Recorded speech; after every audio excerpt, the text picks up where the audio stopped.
First day of school. And I'm looking at the teacher, and she's looking at me, and she's talking to the principal, and they're pointing at me, and she walks over, and she grabs my hand, and she pulls me back into the first grade line. And all of a sudden, my friends in the second grade, they're looking at me, and they're saying things like, Shawn, you failed. Shawn, you're stupid. Shawn, you're dumb. Shawn, you'll never make it. It's crazy because people's expectations can cap your realization. You're dumb. You're a loser. You're a failure. Man, you can never listen to me. You can never grow past your name. And by the time I was in the 5th grade, I'm stuttering every single day in class. I would count the number of students so I can count the number of paragraphs, so I can focus and spend 10 minutes sweat dripping, learning every single word because I knew they're going to call me.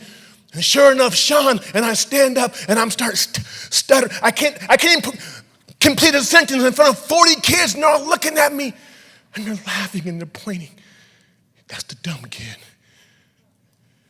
Finally, after a half a year struggling in the 5th grade, I get called down to the office and there's the principal and there's the psychologist and there's the sociologist and all the ologists are in the room, right? And they begin to test me for 2 days, 3 days. And they come back like, Mrs. Harper, your son has 4 to 5 documented learning disabilities. And he has to be in a special class, and the list goes on and on. And the guy and my mom had a long discussion. And at that moment, I ceased from being a bad boy to a mad boy. And in the streets, bad ain't got nothing on mad. That's right. I started getting in fights every day, joining gangs, being kicked out of not one school, but 2 schools because of disciplinary issues. Leaving high school, listen, with a 1.62 cumulative GPA, 9 on my ACT. Out of 154 seniors to graduate, my academic ranking was 154. I was voted most likely to fail. That's Shawn the loser. That's Shawn the failure. But underneath all of that, the failure, the anger, the depression, the strife, I had a dream.